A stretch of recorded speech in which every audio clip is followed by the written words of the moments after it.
Oh, come on.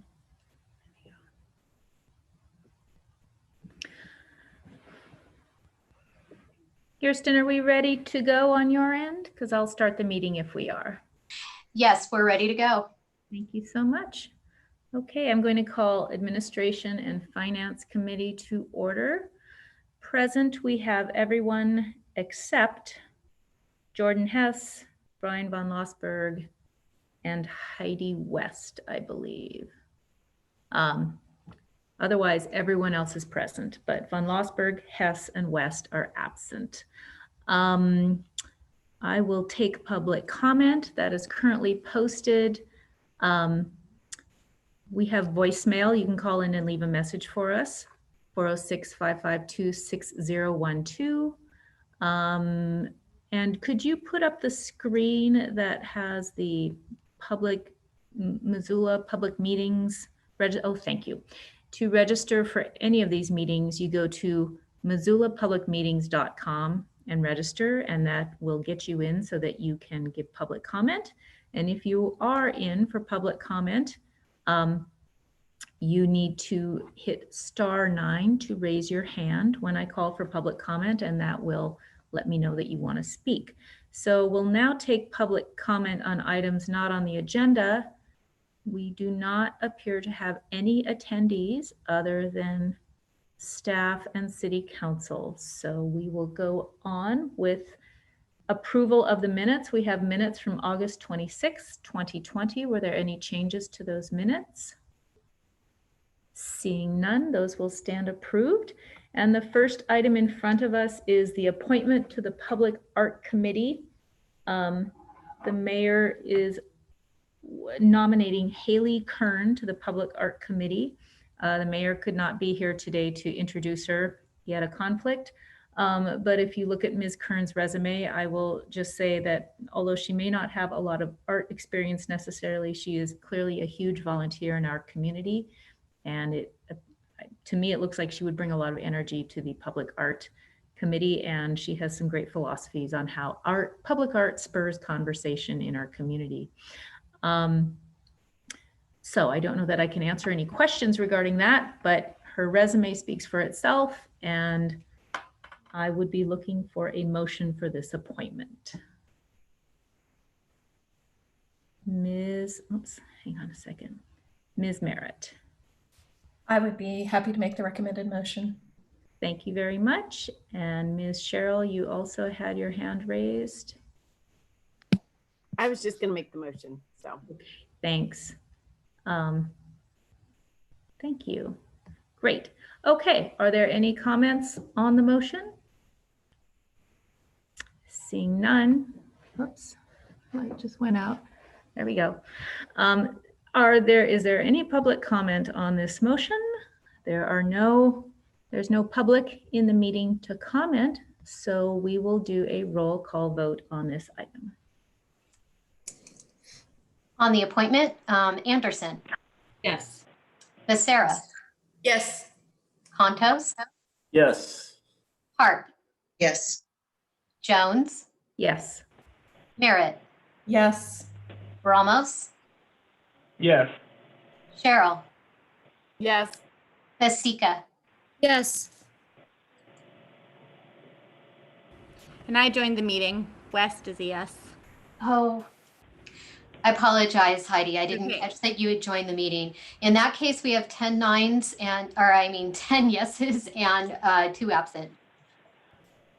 Thank you, and that will go on the consent agenda. And thanks for piping up, Heidi. I was keeping an eye out for you, but I didn't catch you.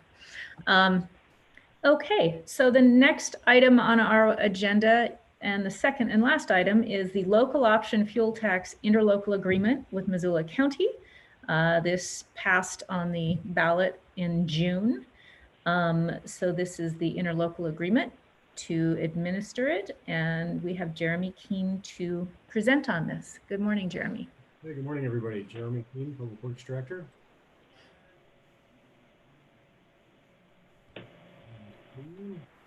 What we have before you today is a interlocal agreement with Missoula County. We can barely hear you, Jeremy. If you could just speak up a little bit. Okay, I will try to speak louder. Thank you. We have an interlocal agreement with Missoula County for the new local option gas tax. Here's the recommended motion in front of you. As Gwen pointed out, this was passed by voters back in June of this year. This is authorized in state statute. It's a 2-cent countywide gas tax, not diesel, only gas.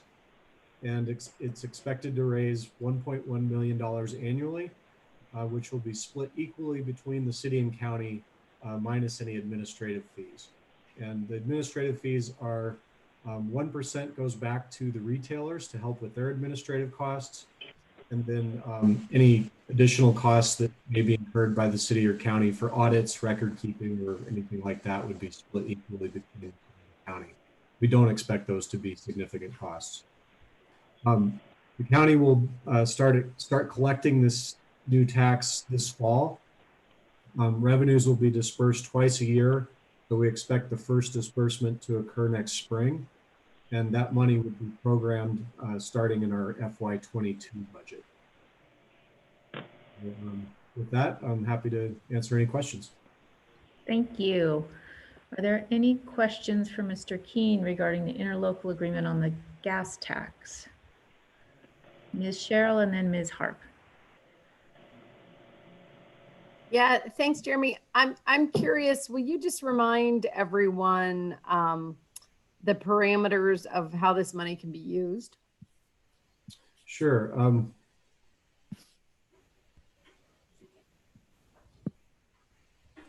So this is the state statute, which says the money has to be used for construction, reconstruction, maintenance, or repair of public streets and roads. So that's fairly broad.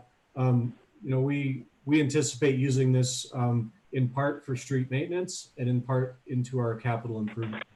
It would be used similar to the way we use other gas tax money, BARSA money, or the state gas tax, in doing street repairs and also new street improvements, for better sidewalk, all those things that go into streets. Great, thank you. Thanks. Ms. Harp. Following up on Amber's question, how are you going to prioritize those particular projects? Is it similar to what we used more recently, prioritizing safety and then equity?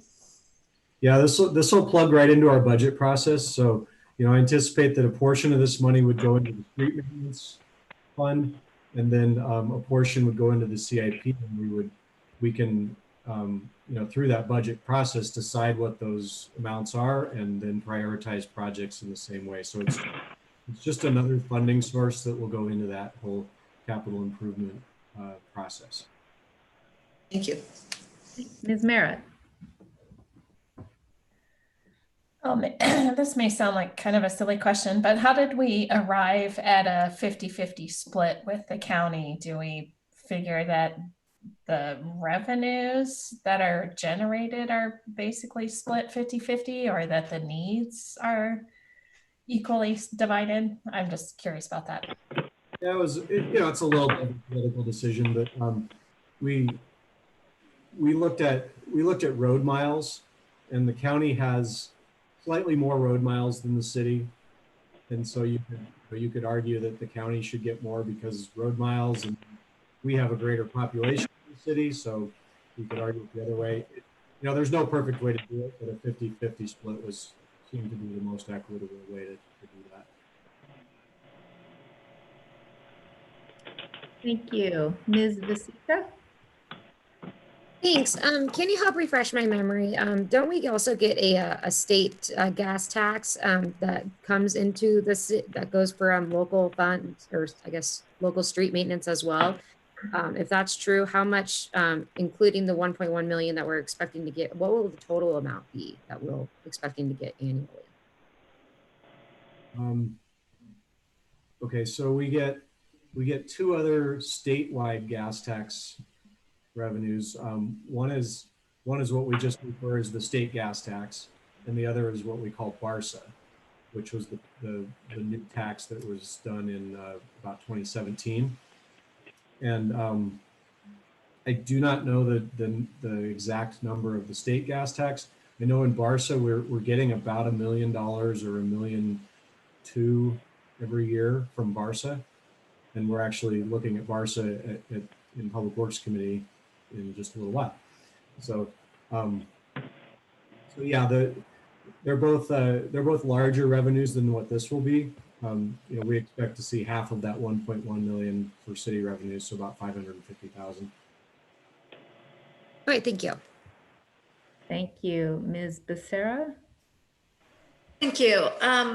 Jeremy, because we have a complete streets resolution, I would assume that this money can also be used to further that resolution and therefore be used for non-motorized transportation projects? So the way I look at it is that it's required that you spend it on streets and roads, and so sidewalks are part of our streets, and so that would be an eligible cost. We probably can't use it for something like a standalone bike path or a standalone non-motorized project. So it has to be tied to a street. The way I see using this probably most likely would be, in the way we subsidize sidewalk projects, where we're doing a sidewalk assessment for the sidewalk portion, but we're subsidizing the costs of doing things like curb and gutter and storm drainage that are really part of the street infrastructure as well. So it'll be a good additional fund that can go into making the whole street.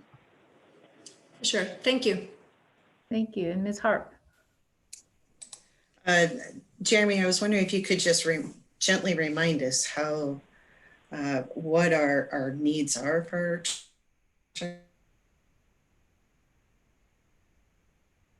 You lobbied a very large number at us. So just to kind of put it into context of what this funding source along with BARSA and the gas tax would actually do towards getting us to reaching that desired outcome. Yeah, we've been ballparking the deferred maintenance needs at about $7 million a year that we're behind, which means every year our maintenance needs grow and we're falling further behind. We're completing this pavement management survey, which is going to be a really great tool to look at that in a more scientific way, and we'll bring that to you in the next few weeks to present the findings of that study. And what we're seeing there is that we will need to supplement the street maintenance budget to maintain the current level of service that we have today. So that the condition of our streets and the service we're able to provide, if we want to continue that, we'll have to plug more money in, and this new gas tax is one of the ways that we are able to do that. Yeah, so we'll bring that to you in a few weeks and have a little more detailed discussion about how that looks. It's kind of, it's a choice. It's what condition of the streets are you willing to accept? Is it, and we have this rating scale that's 0 to 100, 100 being a perfect brand new street. Most of our streets right now are in the 60 to 70 range on that scale. So it's a question for you if you want those streets to be in better condition, or if we're willing to live with the condition that we have today, or if we can accept a lower level of service. Thank you. Thank you. Ms. Merritt? I would be happy to make the recommended motion. Thank you. You read my mind. And I appreciate all of the good questions to really create some context around this. We have talked for years about how we do not put enough money to simply maintain our streets, that we're always falling behind. So this extra income will be, this extra revenue will be really helpful in that respect. And the bottom line is we live in the northern climate, so we have a freeze-thaw cycle. And if we were somewhere where we didn't have that freeze-thaw cycle chewing up our streets every winter, we'd have a whole different discussion going on, but we have to try and stay on top of it. Ms. Anderson. Well, thank you so much for that point, Gwen, because I think that the voters realize that we do need to put more investment into our roads, and that's why they passed this small increase in gas tax, because what we were getting through state funds wasn't enough to actually adequately do the maintenance and the services that we need. So I'm glad to see this come through, and hopefully it will continue to bite, make an impact on our infrastructure. Thank you. So we have a motion on the floor that is in order. I will call for public comment. We do not have any of the public attending today on this meeting for public comment. Are there any more questions or comments from council? Seeing none, we will have a roll call vote. Great. Anderson, Yes. Becerra, Yes. Contos,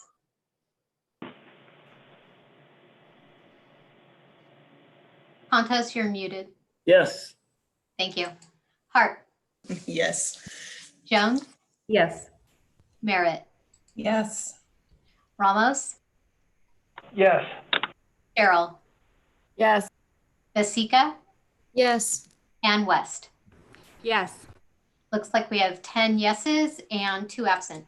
Thank you so much. That will go on the consent agenda, and I look forward to a BARSA discussion this afternoon, and then more information on the pavement study in a few weeks. So this is exciting stuff. All right, thank you very much, and we will be adjourned. Thank you, everybody.